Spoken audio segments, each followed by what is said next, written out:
Olá pessoal, estamos de volta então aqui com o José Eduardo Pombal e a Paula Souza. A pergunta que eu tenho de um grande ignorante, como que é esse barro? Deixa eu contar só um pouquinho, tá? Porque eu também não entendo muita coisa não. Mas primeiro que não é barro, né? É uma argila. Argila. Tá? Que é uma... seria um barro PCDizado, não é? Do que barro, é isso? barro do PCDD. Agora que eu não entendi nada da gente, né? Dá um colorido. Acho que a Paula pode explicar bonitinho essa história pra As gente. argilas, elas vêm de jazidas, numa certa profundidade, onde tem mais umidade. Então a argila é uma coisa assim molhada e mais profunda, onde tem coisas mais pontos do país. O Brasil é super rico de argilas coloridas. O mundo inteiro tem, né? Marrocos tem muito, de várias cores. A gente aqui tem muito também. Espera aí, várias cores. Que cores são as argilas? Ai, vermelho, marrom. Vermelho, marrom, terracota, branca. Se você passa aqui na represa, não tem areia vermelha, um pedaço depois a areia está branquinha, uma hora mais escura. Né? A região aqui é muito terra vermelha. Outro dia estava me contando que, sei lá, em quantos milhões de anos atrás, um vulcão veio até não sei aonde, explodiu. Por isso que o solo aqui é assim. Aprendi isso aqui em Itaí, com alguém daqui da cidade. Tá? E por causa da represa ou rio que passava ali, tá? essa lava, esse negócio do vulcão não foi para o lado de lá. Então a terra para o lado de Avaré não é tão roxa quanto é a região de cá. O nosso lado lá é mais areia, né? É mais arenoso, é mais arenoso, né? Arenoso. Tá? Ai, que lindo isso. Olha, já vou tentar lembrar. Coisa. E tanto é que diz que aqui na região de Itaí tem as olarias. A Paula já quer ir lá pegar a argila de lá para ver com a argila daqui, para juntar. Não, e aí tem isso que ela estava falando, né? Acho que tem uma certa profundidade que você consegue achar que a textura é diferente da areia. É isso que eu ia perguntar. Mas tem argila, por exemplo, tem uma argila que você vai mexer com ela, a textura é melhor do que essa outra argila, tem essas coisas também. As argilas que a gente usa, elas vêm de produção. Então a pessoa vai na jazida, recebe a argila, faz uma série de misturas, né? Com feldospatos, estabilizadores, que fazem essa união para ela ficar plástica pra gente. Sim. E depois tem o controle químico. Você viu bem o que é ignorância? A ignorância achava que era que... Ia lá, cavalca, pega e vem. Trazia argila e vocês mudavam a argila. Mas antes era assim, né? Foi descoberto o barro na época do fogo. Sim. Já faziam as coisas com barro e quando descobriram o fogo, eles viram que o barro que ficava em volta, né? Ficava seco e duro. Foi quando eles começaram a fazer tigela para pegar água, para colocar uma carne, uma fruta, não sei o que. Foi daí que surgiu as tigelas de barro. Depois vêm os povos, né, antigos, maias, incas e indígenas. Você pega a Grécia antiga, os índios, até hoje os índios fazem as coisas de barro. Sim. Então é uma coisa muito primitiva, né? Sim, sim. É uma coisa cortando. Eu ouvi uma história que todos nós já ouvimos e esses dias desmentiram, eu fiquei... É verdade. A teria. Por que ela tem formato da coxa? Da coxa. Porque ela chama coxa. Mentira. Não é nada. Ué, veja o tamanho, o tamanho das coxas que os caras tinham que ter para você fazer aquelas telhas longas. Não, mas eles faziam, eles batiam assim. Não, mas o cara tava falando, porque a vida inteira eu ouvi. Não, porque ela tem o formato que você faz na coxa, tal. Daí foi no Pânico. Acho que foi no Pânico que eu ouvi. O cara dizendo assim, gente... Não tem, veja o tamanho das telhas de antigamente. Onde você olha hoje, as telhas são pequenininhas, são bonitinhas, assim, tal. Antigamente, das casas de sítio, de fazenda, veja aquelas telhas, são enormes. Esse tamanho aqui, olha o tamanho. Você lá vai ver que era o pernil da vaca. Só pode ser coxa da vaca. Olha, agora eu vou buscar imagens disso, mas eu fiquei curiosa. Faz sentido porque as pessoas eram mais baixas mesmo. Mas sim.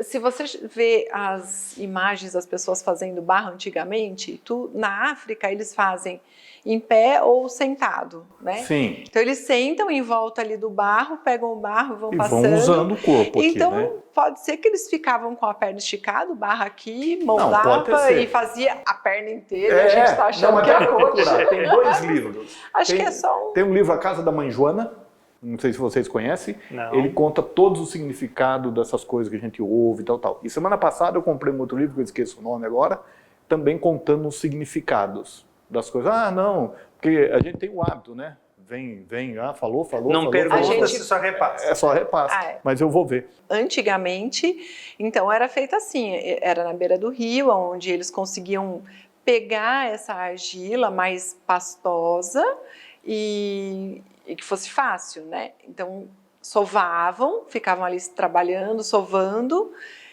amassavam e faziam. Essa é a forma mais rudimentar, as paneleiras de Minas, de Espírito Santo, né? É tudo ali da beira do rio, aquela argila de mangue, que ela é úmida e consegue fazer a massinha. E hoje vocês já recebem a argila produzida já para vocês fazer o trabalho. Isso, porque a gente não tem como ficar... Né, na Amassando enxada, barro.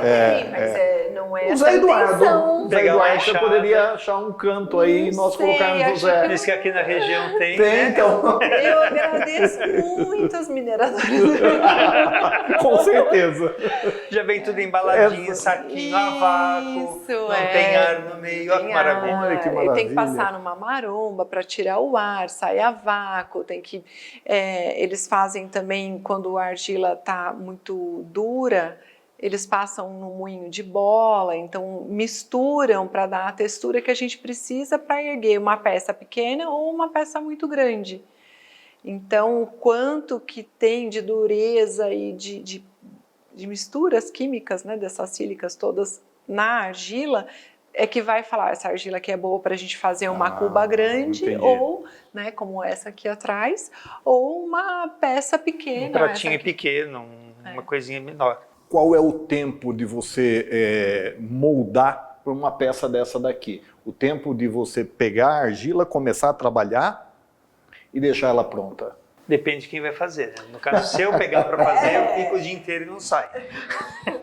Depois você vai lá e vai filmar Sim. o Daniel fazendo e essa resposta vai ser melhor.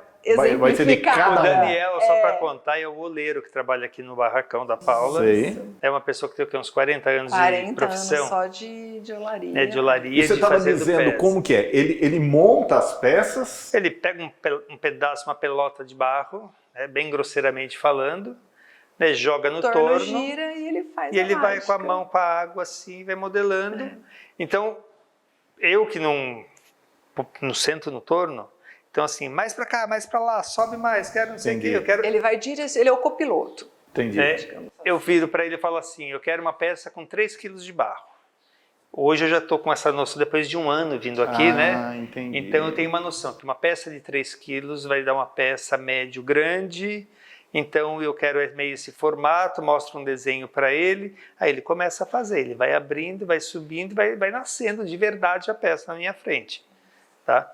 A gente está fazendo uma coleção agora, então eu quero tantas peças com meio quilo de barro, tantas peças com 1 quilo, tantas peças com 250 gramas, aí ele faz as peças que eu pedi para ele, aí eu vou pegando, eu e a Paula, a gente pega ali e começa a modelar e montar a história que a gente está fazendo. Sei. Mas a peça, você nunca vai ter uma peça igual a outra. Igual Ele sim, consegue. idêntica não. Ele consegue fazer, pelo tempo de experiência dele, ele consegue fazer. Mas para mim é igual, mas para vocês não. Se você olhar, vocês que entendem, não. São pequenas diferenças, né? Sim. Vamos lá. Esses copos que estão aqui foi ele quem fez. São todos iguais, não são? Sim.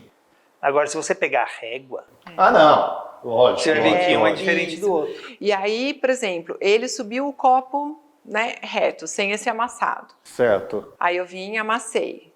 Aí depois vem tirando lascas daqui, fazendo esse... Com outro instrumento, né? Outro com ficamento de argila. Isso daí Vem são fazendo vocês que dão esses esgrafiado. detalhes. Isso. Um a um. Um a um. Risquinho por risquinho. Depois queima, depois vitrifica, esmalta. Então, vamos lá. Você estava explicando, feita a peça, bonitinha, tal. Queimar. Como que funciona esse lance de queimar? A peça tem que estar num ponto de osso, que a gente fala. É. O ponto de couro é quando a peça... Porque o barro está bem mole quando ele sai do torno. Então ele precisa secar um pouco. Então precisou da água, precisou da terra e precisou do ar. Secou. Aí quando ele está firme, a gente consegue ainda amassar e ele se sustentar e a gente consegue fazer essas texturas. Então esse é o ponto de couro. Secando mais um pouco, ela vai para o ponto de osso, que você pega ela e já está nessa firmeza que está aqui. Sei. Mas não sinterizou, que é fechar, secar, perder toda a água. Deixa eu só contar uma coisa. Se você molhar essa peça nesse momento, a água vai expandir, vai rachar, você vai perder tudo. No ponto de osso. Ele precisa contar isso. Porque ele fez isso. Porque já aconteceu isso. O que aconteceu semana passada, a gente estava fazendo teste, nós estávamos fazendo umas coisas bem diferentes, assim. E aí a gente falou, nossa, vamos ver se isso dá certo? Deu certo na semana. Na primeira anterior. Deu. Depois na semana segunda, seguinte não deu. molhava a pedra, paf, caía e pedaço. ele tá impressionado com isso. Porque daí aí você começa a entender, né, que vai evaporando, porque à medida que vai secando, a peça vai diminuindo de tamanho. Sim. A água Ela vai já indo embora e entrou a na peça vai retração dela. retraindo. Aí você pega e mergulha ele na água, ele quer inchar, cai o pedaço molhado. Faz reações químicas e ele brinca todo. Então tem o ponto exato em que a gente vai conseguir fazer aquela coisa. Daí vem o ponto de osso, De osso que você vai vai... para o forno. Aí vai para o forno. A gente costuma queimar entre 800 e 900 graus. E Quanto tempo? 9 horas. E aí depois resfria 9 horas. Então quer dizer que a gente faz o forno, liga o forno na hora do almoço, a gente vai abrir ele no outro dia de manhã. Aí pega essa peça biscoitada e vai dar a cor e vitrificar. Esmalta, vai para o forno de novo, 1240 graus, 1220 é o que a gente queima aqui. De novo, 9 horas resfria, depois tira, daí lixa para deixar bem Por que você lisinho. disse a gente queima aqui? Porque vai depender de trabalho? Cada ateliê explora a sua argila, o seu esmalte, a sua temperatura, porque é tudo é uma química, né? Então você tem que ver o efeito que você quer daquela peça. Eu quero que aquela peça fique super, super sinterizada, eu vou chegar no limite dela. Então o teu fornecedor vai falar, vem no pacote, ele falou, olha, o ponto de sinterização máximo que essa argila aguenta no forno é 1240. Se eu me atrever a fazer um 1250, eu posso ser atrevida e bem sucedida. Ou a peça começa a derreter, a argila derrete. E aí a gente perde a peça. E mesmo, por exemplo, você está acostumado a trabalhar com a argila X do produtor Y, ele que sempre entrega para você. Então, em determinada época, essa mesma argila, ela pode ter alguma diferença? Sempre, porque por natural, mais que né? ele controle alguns componentes importantes para a estabilidade desse produto, a matéria-prima é da natureza. E daí vocês têm que ir adequando. Sempre tem surpresa. Às vezes perde um lote que racha todos os pratos, porque ela não ficou boa para o prato, e assim vai. E uma peça dessa, feita do jeito que ela está aí, se ela der um problema, tem como reciclar? Assim? Não. Perdeu. Quebrou, perdeu. Rachou nessa fase, já não dá mais. A gente consegue reciclar ela no barro, no ponto de couro, mas agora no biscoito e nessa fase eu tô juntando todos os meus cacos, não jogo nada no lixo, a gente vai quebrar tudo, vou moer tudo e vou transformar num outro material que a gente quer ver se dá certo, um tijolo, uma bancada, a gente quer misturar com outras coisas. Entendi. Fazer um outro tipo de peça. Apareceu uma palavra aí que ela não tinha usado ainda, que é o biscoito. Exatamente. Então, quando ela estava contando, né? Então tem o ponto de osso, aí ela queima o couro primeiro, o osso depois, aí vai para o forno e faz a primeira queima. Quando sai dessa primeira queima, que é só o barro, que nem esses vasos que a gente vê para comprar, vermelhinhos normalmente, ou como é um tijolo, ou como é uma telha, isso é o biscoito. Tá, que tá sólido, ali pode molhar, né, Paula? Tá ali assado, você pode molhar que não vai acontecer umidade, nada. Né? Você vê que ele retém umidade, fica fresco. Se você colocar água dentro dele e botar em cima do seu móvel, vai manchar o seu móvel, tá? Porque a água ele vai... Ela passa por é ali. o filtro, né? Sim. É o filtro da água. Exatamente. Que a água passa por ali, pinga para filtrar a água, tirar a impureza dela. Então, ele está nesse ponto. Quando faz esse esmalte que ela está mostrando aqui nesse copo, então aí aqui a água já não passa para lá, aí já está protegido. Então aí que a peça está prontinha, impermeabilizada. Que nem no caso aqui, uma coisa que a gente gosta bastante, a Paula usa bem como característica das peças, é isso, de deixar um pouco para mostrar o barro, a textura dele, e para comida, para bebida e tudo mais, tem que ter isso aqui para não absorver, para não manchar, para não tingir, para não vazar, enfim. Tem algum ponto que é o ponto assim mais gostoso? É aquela hora que você começa a pegar ou é a hora que você vê o filho pronto? Era o que a gente estava fazendo ali, que a gente deixou vocês esperando. Já vou. Que é o ponto de couro. Que é quando ela tá firme, mas ela tá aceita. É a hora que ela tá lá. Elas aceitam essa mão, né? Vem fazer uma massagem em mim. É a hora que você mexe. Né? Porque depois de ponto de couro, eu gosto de comparar aquilo com músculo, assim. Por quê, né? Então, é porque depois quando vai no osso, aí é um acabamento mais fino que você dá, que você vai tirando alguma coisa, uma marquinha de dedo que você deixou, né? Você quer dar uma lixada para a superfície ficar mais lisinha, então você vai com o instrumento Quando está em ponto de osso. Isso. Couro. No couro. Você já está no osso. O osso acho que é quando assim... Antes de ir para o forno. Antes de ir para o forno, quando você dá aquele tapa final, porque depois que queimou, um abraço, que ficou. Mas quando ele chega no osso, não dá para você fazer mais nada. Só esses detalhezinhos. Lixar, deixar perfeito. Tirar uma quina, uma rebarba. Dar um acabamentinho melhor. Porque daí você vai com cuidado.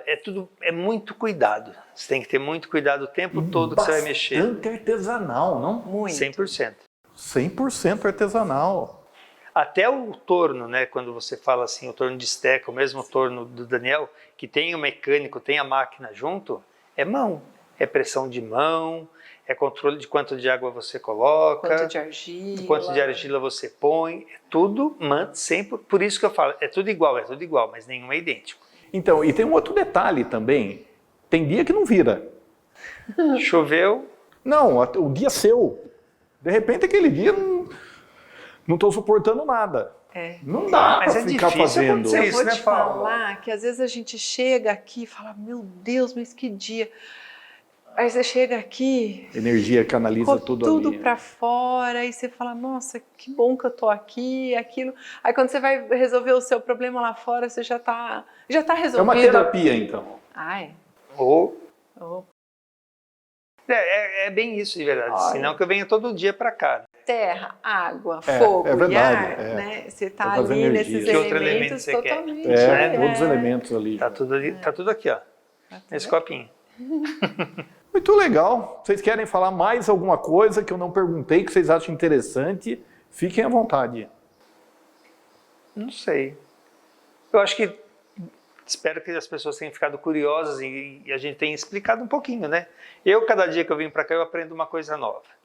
E às vezes eu venho inventando uma história ou outra, como ela contou agora há pouco. Tem dia que dá certo, no dia seguinte a gente vai repetir, dá tudo errado. Mas é com acertos e erros, e acho que com mais erro que a gente aprende. Com certeza. Porque se fez uma vez deu certo, você acha que tudo deu certo, né? Tudo que você inventar ali aí vai você pensa funcionar. Que você é um sabidão, você né? E não é, né? E não aí o barro vai lá e fala assim, não tem mais. E quem quiser conhecer lá no Manacá? Isso. Aqui é aberto, é uma loja, as pessoas podem vir, podem conhecer, podem chegar até ali.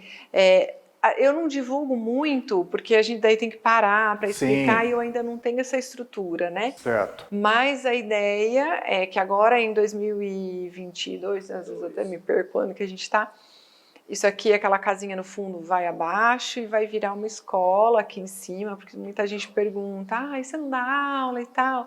E sim, em 2022, depois da reforma, a ideia é ter workshops e realmente ter a escola técnica para ensinar e para hobby, para terapia, juntar os amigos, enfim. E hoje é no Manacá, endereço? É Avenida Prefeito Paulo Novaes, 1025. Em Avaré. Em Avaré.